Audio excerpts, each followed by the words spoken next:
Good evening. Welcome to our YouTube channel RPSC biology world. और सबसे पहले आप सभी को नव वर्ष की इस इंग्लिश नव वर्ष की हार्दिक शुभकामनाएं।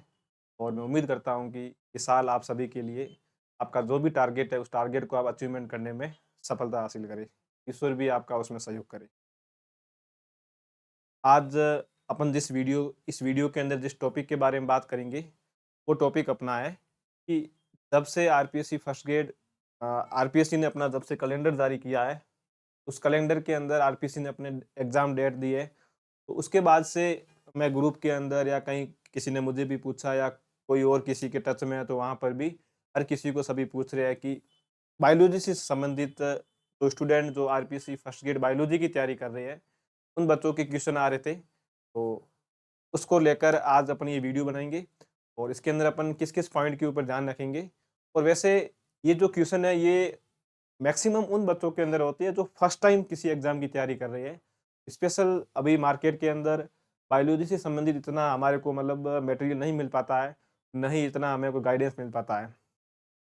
साइंस के सब्जेक्ट के अंदर अभी कम मार्केट के अंदर मटेरियल कम है, तो उससे संबंधित हमारे अंदर क्वेश्चन पैदा होने एक पॉसिबल भी है कि मतलब हम किस प्रकार के नोट्स पढ़े या हम कौन से नोट्स पढ़े, कौन सी बुक को हम देखें। इसके अलावा हम सर प्रैक्टिस करें तो कहाँ से करें, रिवीजन हम कैसे करें, एग्ज़ाम कब होगा, हमारा टाइम मैनेजमेंट क्या होना चाहिए। इसके अलावा कुछ और भी है इम्पोर्टेंट पॉइंट हम वो इस वीडियो के अंदर हम देखेंगे। तो थंबनेल के अंदर आप लोगों ने देख ही लिया होगा, आज का टॉपिक जो हमारा वीडियो है, उसके अंदर हम लोग देखेंगे कि हमारा बेस्ट मटेरियल क्या हो सकता है। उसके अलावा हम सर रिवीजन कैसे करें, प्रैक्टिस कैसे करें, टेस्ट सीरीज़ ले तो कहाँ से लें, कब लें, लेनी चाहिए या नहीं लेनी चाहिए, ऑनलाइन लेनी या ऑफलाइन लेनी। तो ऐसे कई सारे क्वेश्चन जो अपन आगे इस वीडियो के अंदर उसके बारे में थोड़ा बहुत जानने की कोशिश करेंगे। तो मैं सबसे पहले जो अपना टॉपिक है बेस्ट मटेरियल वाला, मैं इसके ऊपर ध्यान दूँगा। उसके बाद मैं आगे रिवीजन के ऊपर आऊँगा, फिर मैं प्रैक्टिस के ऊपर आऊँगा, फिर टेस्ट सीरीज़ और फिर कोचिंग। और लास्ट में अपन देख लेंगे टाइम मैनेजमेंट। और उससे पहले अगर और टाइम बचा तो अपन देख लेंगे कि जीके की जो फर्स्ट पेपर की तैयारी है वो भी अपन कैसे देखें। तो अपन शुरुआत करते हैं अपना बिना टाइम खर्च किए। तो सबसे पहले हमारा इसके अंदर है, वो हम देखेंगे मतलब बेस्ट मटेरियल के बारे में हम लोग देखेंगे, हमारा मटेरियल कैसा हो। ए पॉइंट हो जाएगा हमारा बेस्ट मटेरियल।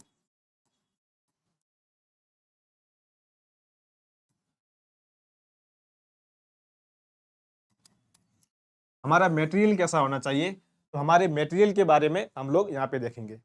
क्योंकि जब हम किसी एग्जाम की तैयारी शुरू करते हैं तो हमारे अंदर सबसे पहले क्वेश्चन यही आता है कि हम लोग कहाँ से पढ़े और कैसे पढ़े। तो एक लाइन आपने पढ़ी होगी कि हम मॉलिक्यूलर बायोलॉजी जब पढ़ते हैं, आप लोगों ने पढ़ा होगा और क्वेश्चन भी आ रखा कई बार कि डीएनए की रीढ़ की हड्डी क्या होती है।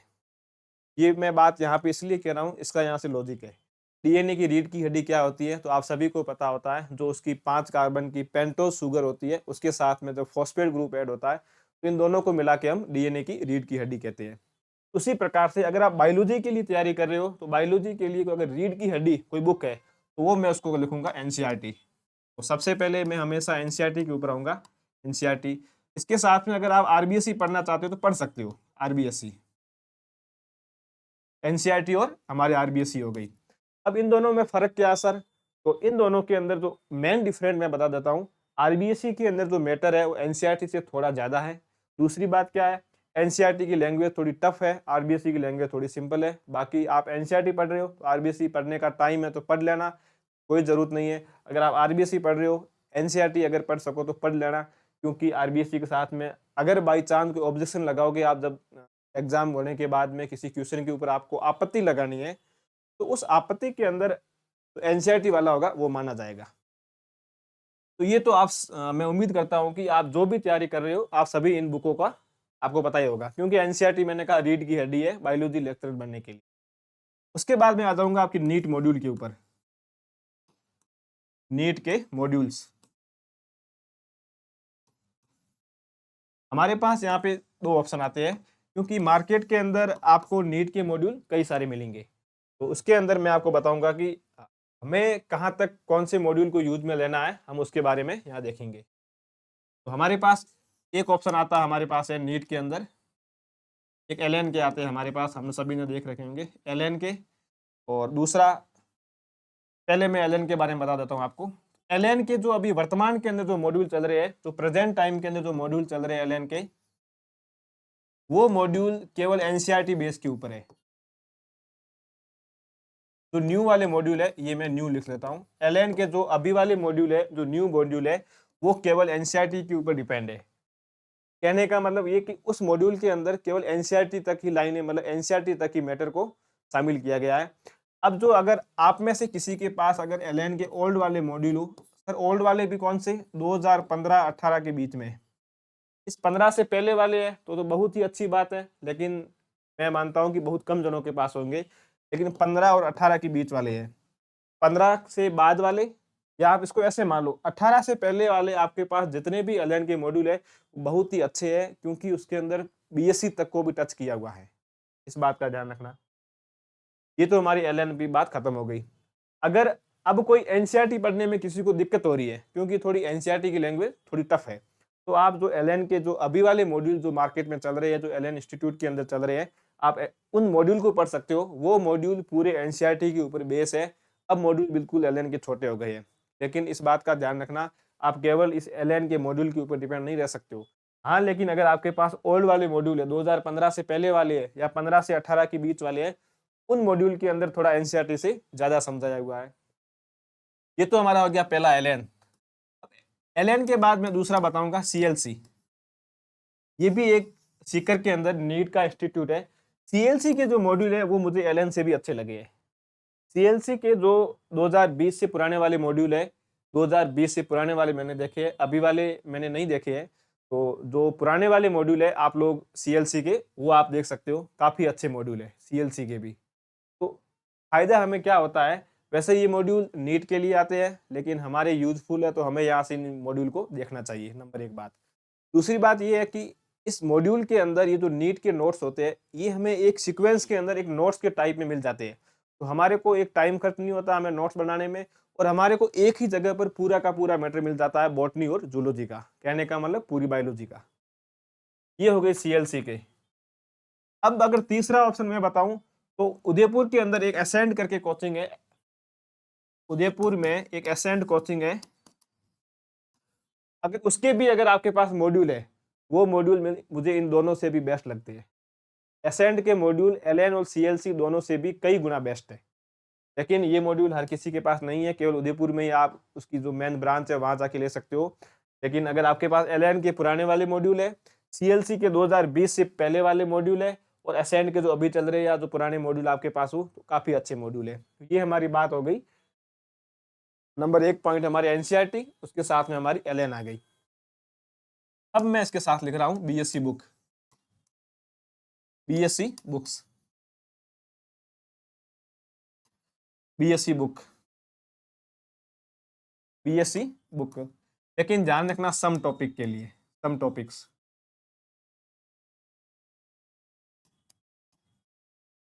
कुछ टॉपिक के लिए आपको बीएससी की बुक के ऊपर जाना पड़ेगा, क्योंकि हमारा जो ये मैटर है एनसीईआरटी और दूसरा ये नीट के मॉड्यूल, ये कवर करेंगे आपका 70% कोर्स। आपके पेपर में जितने भी क्वेश्चन आएंगे 120 या 130, उनमें से जो 70% क्वेश्चन है वो आपको यहाँ से मिल जाएंगे, मैं गारंटी लेता हूँ इस बात की। और आपने भी पुराने जो 5 पेपर आप देख लेना, उसमें से मैंने ये मिनिमम बताया, बाकी 80% तक भी ये आंकड़ा जा सकता है। अब जो पीछे बचा है, जो 30% यहाँ, वो आपको यहाँ से कवर करना पड़ेगा। जो 30% आंकड़ा पीछे बचता है, ये आपको बीएससी की बुक से कवर करना पड़ेगा। अब बीएससी की बुक में से पूरे कोर्स को पढ़ना नहीं है, मैंने लिखा है नीचे सम टॉपिक्स। इसका मतलब ये है कि जैसे आपकी इकोलॉजी है, इकोलॉजी के अंदर आपको 11th-12th के अंदर आपके इकोलॉजी दे रखी है, आपके सिलेबस के अंदर भी है, तो उसको 11th-12th में दे रखा, बीएससी में दे रखा, और पीजी के पार्ट के अंदर भी आपके इकोलॉजी के कुछ टॉपिक दिए हुए हैं। तो इकोलॉजी के जो टॉपिक आपके पीजी और यूजी के अंदर दे रखे हैं, वो आप यहाँ से पढ़ लेना। आपकी 70 से 80% इकोलॉजी एनसीईआरटी और नीट से कवर हो जाएगी, लेकिन 20 से 25% अपन रिस्क नहीं लेके, तो आप उसको बीएससी बुक से कर लेना। दूसरा असर पड़ता है हमारे बायोटेक का जो पार्ट है, जिसमें आती टेक्निक्स, जैसे हमारे इलेक्ट्रोफोरेसिस है, माइक्रोस्कोपी है, सेंट्रीफ्यूगेशन है, ऐसी आई थिंक 6 टेक्निक्स है जो हमारे फर्स्ट ग्रेड के कोर्स के अंदर है। उसके लिए आपको बीएससी की बुक के जाना पड़ेगा। वो आपको ना तो नीट की मॉड्यूल में मिलेगी, ना आपको एनसीईआरटी के अंदर मिलेगी। तो वहाँ पे आपको बीएससी की बुक में जाना पड़ेगा। लेकिन एक बात का ध्यान रखना, आप जब भी टेक्निक्स पढ़ो तो मेरा ये कहना है आपको, आप पहले एक बार किसी टीचर से, गाइड से या यूट्यूब से पढ़ लेना। वीडियो देख के खुद नोट्स बनाना, और नोट्स बनाने के बाद ही आप लोग इस टेक्निक्स को बीएससी की बुक से पढ़ना। अगर आप अचानक फर्स्ट टाइम टेक्निक्स पढ़ रहे हो, सीधे बुक पे जाओगे तो आपको समझ में नहीं आएगी। इसलिए यूट्यूब के ऊपर खूब सारे वीडियो पड़े हैं, आप वहां से एक बार शॉर्ट नोट्स बना के फिर आप बुक पढ़ना, तो आपको अच्छे से वो समझ में आएगी। ये हमारा हो गया मटेरियल, नंबर 1 पॉइंट। लेकिन इसके बाद मैं एक दूसरी इंपॉर्टेंट लाइन बोल रहा हूँ। एक रिलेशनशिप के अंदर जिस प्रकार से ट्रस्ट की आवश्यकता होती है, ट्रस्ट होता है, विश्वास होता है, तभी वो रिश्ता आगे चलता है। लेकिन वही का वही जो कॉन्सेप्ट यहाँ लागू होता है, आप जिस मटेरियल को पढ़ रहे हो, अभी जिन स्टूडेंट का कोर्स पूरा हो गया या जिनका आधा हुआ, 50% हुआ, 40% हुआ, 70% हुआ है, वो लोग अपने मटेरियल के साथ में छेड़छाड़ ना करें। वो अपने मटेरियल को, अभी ये क्रिटिकल टाइम पीरियड है, आप 3-4 महीनों के अंदर अपने मटेरियल को चेंज नहीं कर सकते हो। अगर ऐसा कदम उठाते हो तो ये गलत है।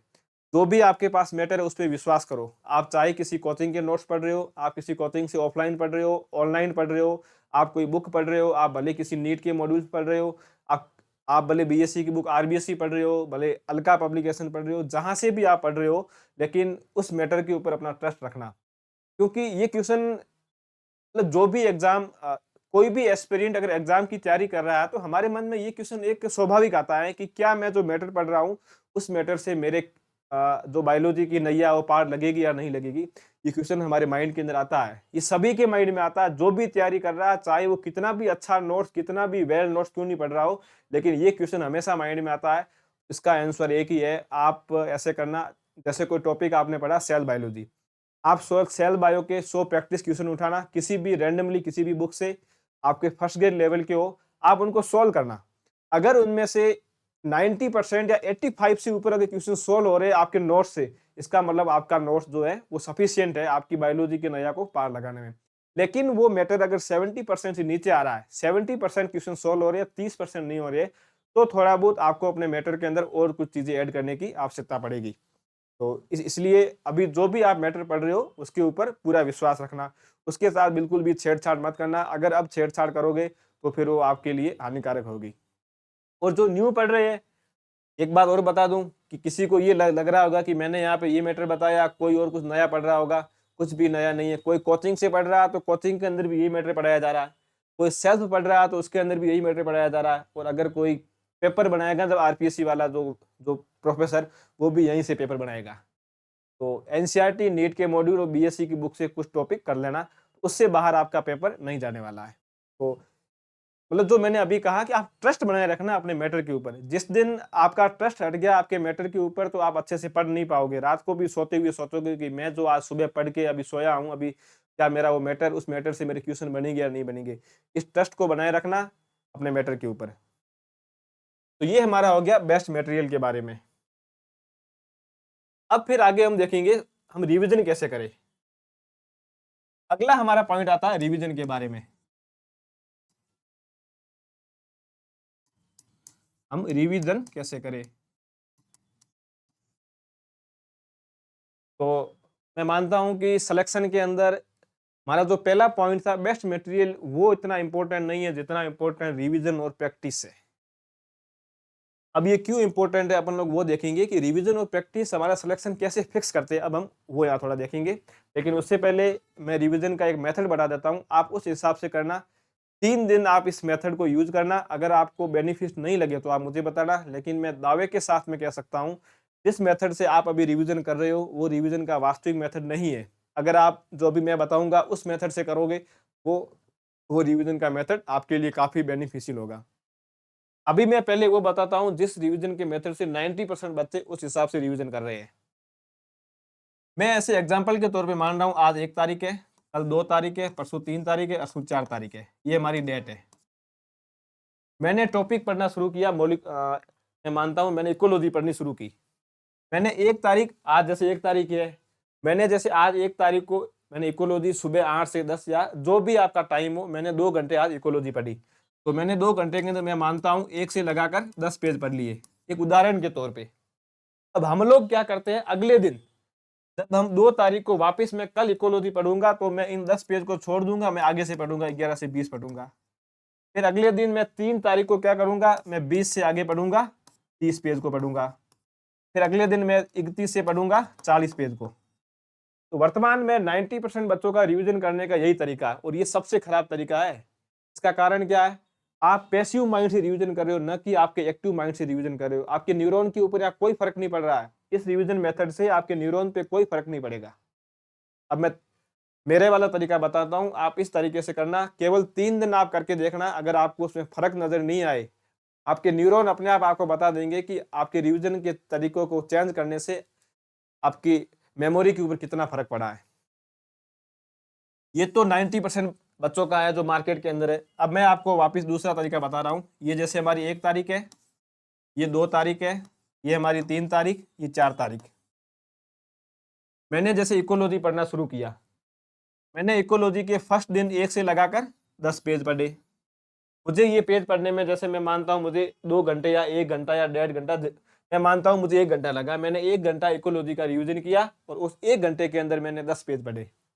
अब मैं अगले दिन क्या करूंगा, आपको क्या करना है, सबसे पहले ये 1 से जो 10 पेज है आपको इसको रिवाइज करना है विदिन 10 मिनट के अंदर अंदर, 10 मिनट के अंदर अंदर। अब सर जो कल मैटर मैंने 1 घंटे के अंदर पढ़ा था, उस मैटर को मैं 10 मिनट में कैसे रिवाइज करूंगा? तो मैं उसका तरीका बताता हूँ। अपने पास रखो हाईलाइटर। हमेशा जब भी आप पढ़ना शुरू करो, हाईलाइटर पास में रखो, उसको हाईलाइट करते रहो। लेकिन अब उसका यूजफुल क्या है, जब अगले दिन आप तो कल के पेज को आप वापस रिवाइज करो, तब केवल उस हाईलाइट जो आपने हाईलाइट किया आपको उसका ही पढ़ना। आपको पूरी लाइन नहीं पढ़नी है कि सेल बायोलॉजी के पिता इसको बोला जाता है, फादर ऑफ इकोलॉजी इसको बोला जाता है। केवल आपके माइंड में ऐसे न्यूरॉन अपने आप काम करेंगे, आपके माइंड के अंदर ऐसे शब्द आएंगे कि फादर इकोलॉजी के कौन है, इकोलॉजी के इंडियन फादर कौन है, मॉडर्न फादर कौन है, वो अपने आप आपके माइंड के अंदर रिकॉल होगा। फिर वो आपको पूरी लाइन नहीं पढ़नी है कि इकोलॉजी के फादर इसको बोला जाता है, ये इसको इसका ये कुछ नहीं बोलना। सीधा father XYZ, modern father, Indian father, ecology का मतलब क्या होता है वो आपके अपने आप माइंड के अंदर आएगा। लेकिन हाईलाइट उन्हीं चीजों को करना जो आपकी चीज एग्जाम के अंदर इंपॉर्टेंट हो और जिनको रिवाइज करना इंपॉर्टेंट हो। फिर मैंने अगले दिन क्या किया, 2 तारीख को पहले मैंने 10 पेज पढ़े, उसके बाद मैंने पढ़े ये 11 से लगाकर 20 पेज तक पढ़े। फिर 3 तारीख को मैं क्या करूंगा, मैं वापिस 1 से लगाकर 20 पेज को पढ़ूंगा जो मैंने पिछले 2 दिनों के अंदर पढ़े है। उसके बाद मैं आगे पढ़ूंगा 21 से लगाकर 30 तक पढ़ूंगा, 30-35 आप जितनी भी आपकी कैपेसिटी हो। उसके बाद मैं 1 से लगाकर 30 पेज तक पढ़ूंगा, उसके बाद मैं आगे पढ़ूंगा 31 से लगाकर 40 तक पढ़ूंगा। तो ऐसे ऐसे करके जब तक आपकी इकोलॉजी पूरी नहीं होती है, अगर इकोलॉजी मैं मानता हूँ बड़ी यूनिट है, उसको पढ़ने में आपको 6 से 7 दिन लगेंगे, तो आप ये देख रहे हो कि हम ऐसे रिवीजन कितने दिन करेंगे। तो हर चीज को आपको 3 बार रिवाइज करना है। जैसे 3 तारीख तक आपकी 10 पेज का रिवीजन 3 बार हो गया, एक बार यहाँ हुआ, एक बार यहाँ हुआ, एक बार यहाँ हुआ। अब आपको क्या करना है, 11 से 20 को आपको 3 दिन तक करना है, फिर 20 से 30 को 3 दिन तक करना है। तो ऐसे ऐसे करोगे तो लास्ट में जब आपकी यूनिट पूरी होगी ना, लास्ट में आपकी कैपेसिटी इतनी बन जाएगी, आप 2 घंटों के अंदर इकोलॉजी पूरी को रिवाइज कर दोगे। लेकिन अगर आप इस मेथड से पढ़ोगे तो वापस आपका वही टाइम लगना जो आपका यहाँ टाइम लग रहा था। यहाँ जैसे आप 7 दिन में इकोलॉजी पूरी कर रहे थे, यहाँ आपकी इकोलॉजी 2 घंटे में पूरी होगी, ये मैं आपको गारंटी देता हूँ। और अब इन दोनों में न्यूरॉन का क्या फर्क आएगा, आपकी मेमोरी के ऊपर क्या फर्क पड़ेगा, तो एक मैं आपको लॉजिक बताता हूँ। ह्यूमन ब्रेन होता है, आपने नर्वस सिस्टम पढ़ा होगा। हमारे को जैसे आप लोगों को पता होगा कि राजस्थान के इतिहास के जनक कहते हैं कर्नल जेम्स टोड को। अब ये चीज आपको अगर मैं नींद में सोते हुए पूछ लूंगा तो भी आप बता दोगे। इसका कारण क्या है, आप क्यों बताओगे? आप इसलिए बताओगे कि आपने इस चीज को 1000 बार पढ़ लिया है। इस राजस्थान के पिता जो है कर्नल जेम्स टोड, इस नाम का न्यूरॉन आपकी ब्रेन के अंदर हजारों में बन गए हैं। अब वो न्यूरॉन धीरे धीरे होंगे समाप्त, हजारों न्यूरॉन को खत्म होने में टाइम लगेगा, तो आप उस चीज को हमेशा याद करके बैठे हो। इसी प्रकार से आप जब हमेशा उसी चैप्टर को वापस पढ़ोगे, आपने 1 से 10 पेज को यहाँ पे पढ़ा, अगली तारीख को आपने उसको वापस पढ़ा, उसको वापस पढ़ा, तो इस इकोलॉजी के आपके माइंड के अंदर न्यूरॉन बन जाएंगे अनगिनत संख्या के अंदर। तो फिर आपकी वो चीज लंबे टाइम के लिए आपको याद रहेगी। इसका लॉजिक क्या है? लॉजिक ये है, जैसे मैंने किसी चीज को पहली बार पढ़ा तो वो चीज, उस चीज का न्यूरॉन या उसकी जो मेमोरी मेरे ब्रेन के अंदर बनेगी 12 घंटों के लिए। अब अगर मैंने उस टॉपिक को वापस 12 घंटों के अंदर रिवाइज कर लिया, 12 घंटों के अंदर अंदर, तो फिर उस चीज़ का जो मेमोरी है वो उसका टाइम इंक्रीज़ हो जाएगा, वो हो जाएगी आपके 48 घंटों के लिए। अब अगर मैंने वापस उसी सेम टॉपिक को 48 घंटे में वापस पढ़ लिया, तो मेरी मेमोरी इंक्रीज़ हो जाएगी 7 दिन के लिए। और अगर अब मैंने वापस 7 दिन के अंदर उस टॉपिक को वापस रिवाइज़ कर लिया, तो मेरी मेमोरी उस टॉपिक के लिए हो जाएगी 15 दिन के लिए, और वापस मैंने अगर 15 दिन में उसको वापस रिकॉल किया, तो मेरी मेमोरी हो जाएगी 30 दिन के लिए। और मैं मानता हूँ कि 30 दिन में आपका साइकिल घूम के वापस उसी टॉपिक पे आ ही जाएगा। तो रिवीजन इस प्रकार से करना, ये तरीका मत अपनाना। और लास्ट में रिवीजन करते-करते आपकी कैपेसिटी इतनी होनी चाहिए, जिस दिन आपका एग्ज़ाम हो, एग्ज़ाम से 1 महीना पहले आप एक टॉपिक को केवल 1 घंटे के अंदर कंप्लीट कर सको। अपनी रिवीजन की स्पीड को इतनी बढ़ा देना। नहीं तो अगर एग्ज़ाम से 24 घंटा पहले आप टॉपिक पढ़ के पूरा रिवीजन करके नहीं गए हो, तो आपने जो पहले 2 साल तक पढ़ा उसका कोई आपको फ़ायदा नहीं मिलने वाला है। इसलिए जीके और सब्जेक्ट के बीच में जो 2 दिन का टाइम होता है मिनिमम, उन 2 दिन के अंदर आप अपने रिवीजन की पावर को इतनी बढ़ा देना कि आप पूरी बायोलॉजी को एक बार रिवाइज कर सको। तो वो जो स्पीड आएगी वो आपको यहीं से आएगी। आप केवल इस मेथड को 3 दिन अपना लेना, मैं आपको गारंटी देता हूँ कि आपको रात-दिन का फ़र्क दिखेगा आपके रिवीजन के तरीके के अंदर। फिर हमारा तीसरा पॉइंट था इसके अंदर, प्रैक्टिस। हमारा तीसरा पॉइंट है, हम पढ़ेंगे प्रैक्टिस। ये हमारा रिवीजन का हो गया। अब हम प्रैक्टिस कहाँ से करें? हम लोग प्रैक्टिस कहाँ से करें? देखो, अगर सिलेक्शन लेना है तो मटेरियल की तुलना में रिवीजन और प्रैक्टिस ज़्यादा इंपॉर्टेंट है। तो हम प्रैक्टिस कहाँ से करें, इसके बारे में हम थोड़ा आप ध्यान रखेंगे। तो मैं सबसे पहले आपको बता देता हूँ, आपको पीवाईक्यू उठाने हैं। क्या उठाने हैं? पीवाईक्यू। किसके? सबसे पहले सेकंड ग्रेड के बायोलॉजी के पेपर खूब है, उसके बाद फर्स्ट ग्रेड के, उसके बाद असिस्टेंट प्रोफेसर बॉटनी के, बॉटनी और जूलॉजी दोनों, उसके बाद एससीएफ। ये राजस्थान के एग्जाम मैं बता रहा हूँ, ये तो राजस्थान के एग्जाम है जहां से आपको बायोलॉजी के क्वेश्चन, मतलब बॉटनी और जूलॉजी दोनों क्वेश्चन मिलेंगे। ये तो हो गए पीवाईक्यू। अगला मैं बताता हूं, नीट की जितनी भी आपके पास सीट है ना, तो नीट के मॉड्यूल के पीछे कई सारे क्वेश्चन दे रखे हैं। नीट के मॉड्यूल के पीछे कई सारे एमसीक्यू दे रखे हैं। ये क्वेश्चन हमारे लेवल के होते हैं, फर्स्ट ग्रेड के। उसके अलावा मैं एक बुक आती है यूथ पब्लिकेशन, यूथ पब्लिकेशन। इस यूथ पब्लिकेशन की बुक से भी आप अपना प्रैक्टिस कर सकते हो। तो देखिए, सबसे पहले आपको पीवाईक्यू उठाने हैं। पीवाईक्यू कहाँ से उठाने? आरपीएससी की साइट के ऊपर जाना, वहाँ सेकंड ग्रेड साइंस के, उसमें से बायोलॉजी के। हर बायोलॉजी के पेपर में 50 क्वेश्चन आ रखे हैं, तो अभी तक 5-6 क्वेश्चन हुए, तो आपको 300 क्वेश्चन मिल जाएंगे वहां से बायोलॉजी के। फिर आपको फर्स्ट ग्रेड के उठाने हैं। फर्स्ट ग्रेड के भी 5 पेपर हुए, एक पेपर के अंदर 120 के आसपास क्वेश्चन है, तो आपको वहां से भी 600 के आसपास क्वेश्चन मिल जाएंगे। फिर आपको असिस्टेंट प्रोफेसर बॉटनी और जूलॉजी, साथ में एसीएफ बॉटनी और जूलॉजी, ये सभी पीवाईक्यू आप देख लेना। उसके बाद नीट के मॉड्यूल्स आपके पास जो भी हो, सीएलसी के हो, एसेंट के हो, एलएन के हो, या और कोई भी हो, वहां से देख लेना। नीट के मॉड्यूल के पीछे के जो क्वेश्चन होते हैं उनको सोल्व करना।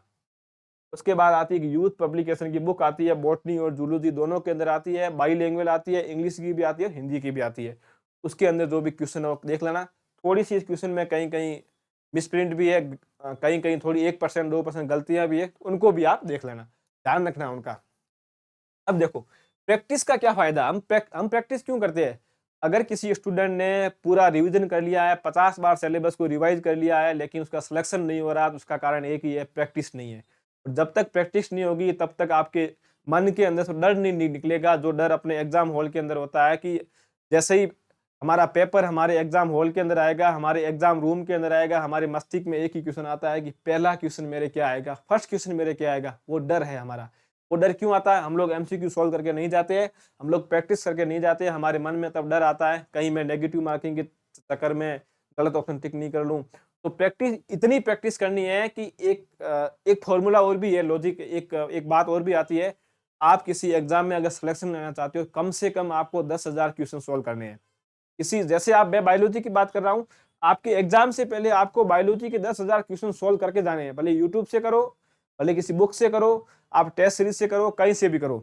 और दूसरी बात ये ध्यान रखना, आप जैसे क्वेश्चन सॉल्व कर रहे हो, कोई क्वेश्चन आपको ऐसा मिल गया जो आपके नोट्स के अंदर नहीं है, उस क्वेश्चन को, उस कॉन्सेप्ट को आप नोट्स के उस टॉपिक के अंदर साथ में जाके ऐड कर लो।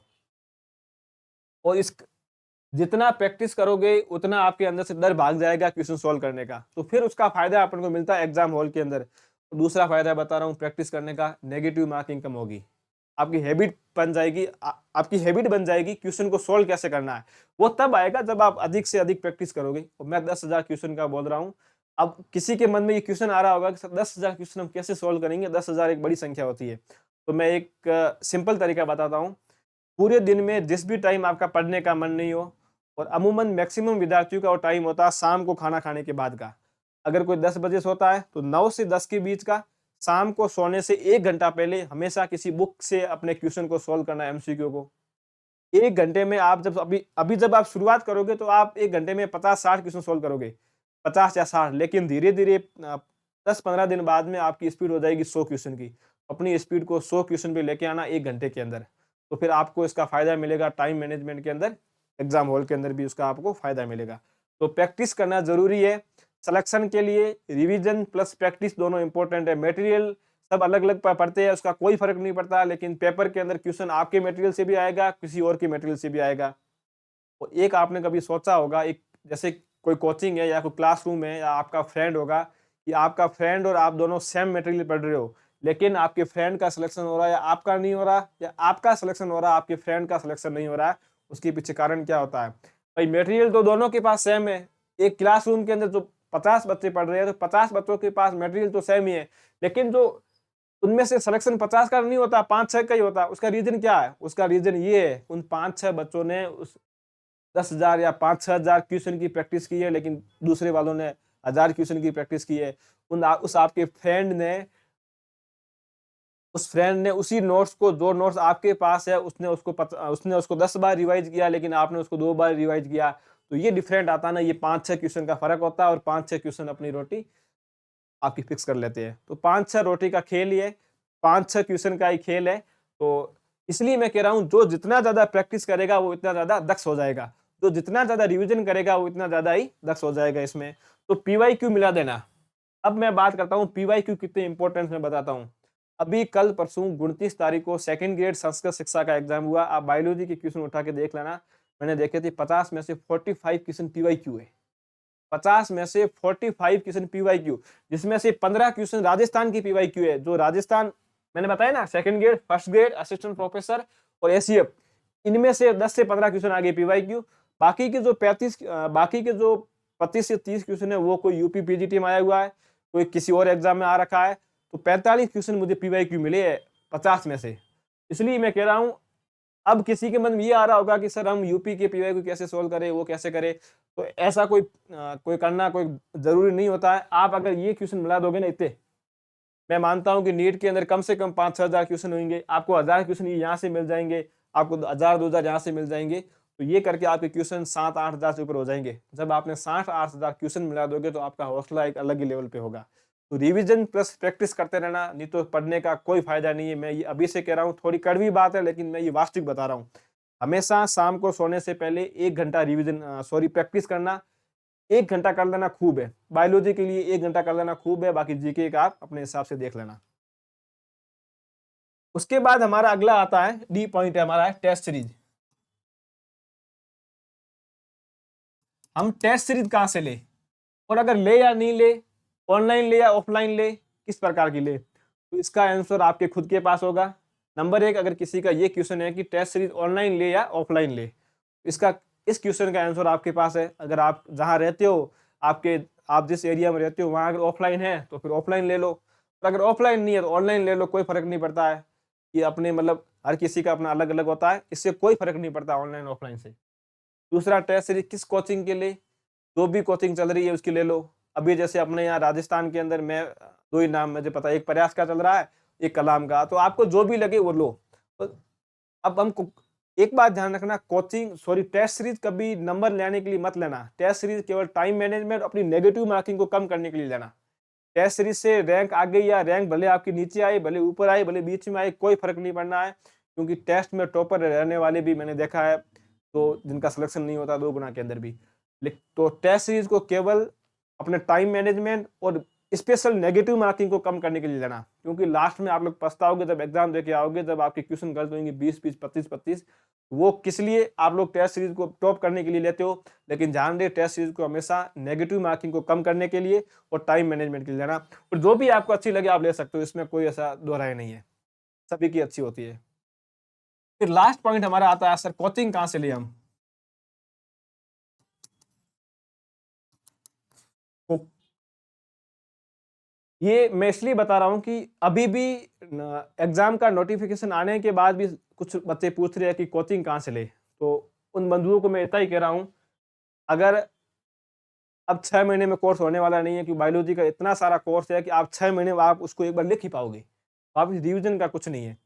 तो अगर कुछ ऐसे टॉपिक हो जो आपको समझ में नहीं आते, तो वो आप कोचिंग से पढ़ सकते हो, किसी फ्रेंड के पास से या कहीं किसी ऑफलाइन कोचिंग में जाके। जो टॉपिक आपको समझ में नहीं आ रहे वो आप ले सकते हो, तो आप उसके लिए लो। लेकिन आप ये मत सोचना कि मैं 6 महीनों के अंदर पूरा का पूरा बायोलॉजी का कोर्स पढ़ के मैं उसको 5-6 बार रिवाइज कर लूंगा। It's impossible. कुछ चीजें हमारे बस में नहीं होती। आप 6 महीनों में कैसे करोगे? मैं ऐसे बच्चों को जानता हूं जो 1 साल से पहले कोचिंग करके आज उनका सिलेबस पूरा हो गया और वो रिवाइज कर रहे हैं। उन्होंने ऑफलाइन या ऑनलाइन पढ़ने छोड़ दिया, केवल अपने नोट्स को रिवाइज कर रहे हैं।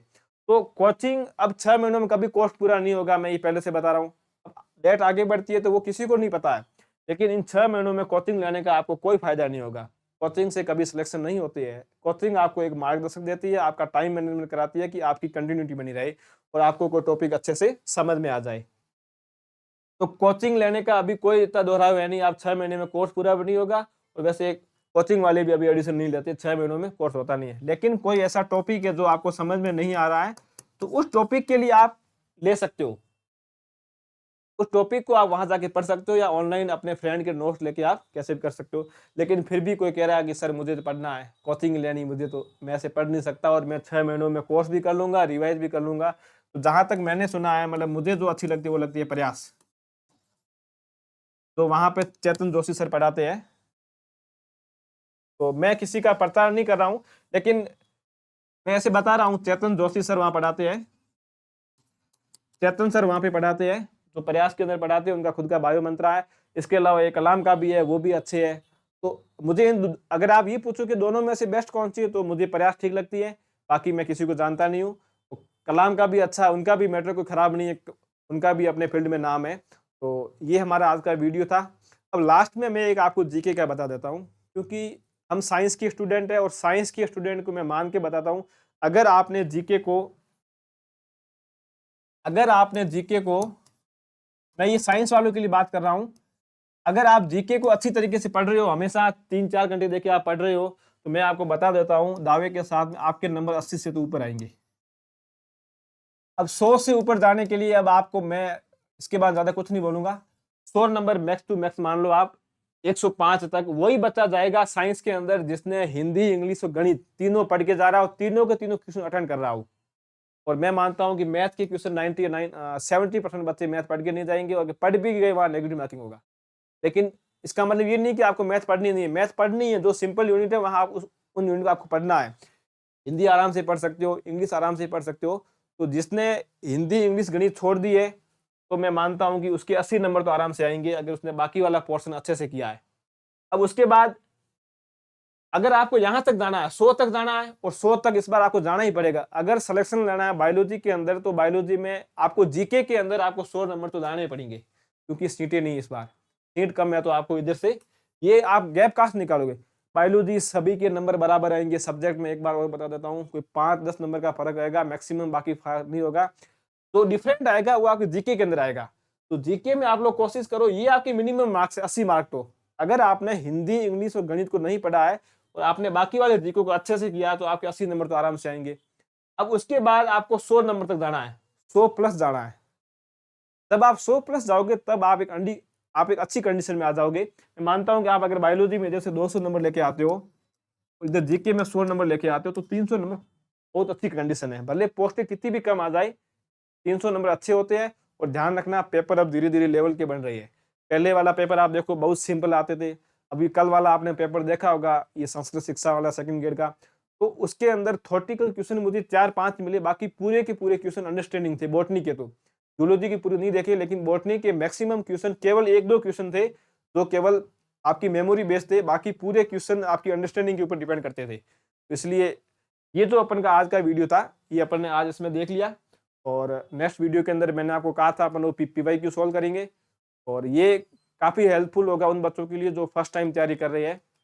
तो आज के वीडियो में अपन इतना ही, बाकी अपन नेक्स्ट देखेंगे आगे। अगले वीडियो में अपन पीवाईक्यू करेंगे, जितने भी पीवाईक्यू आए हैं फर्स्ट ग्रेड के अंदर। Thank you.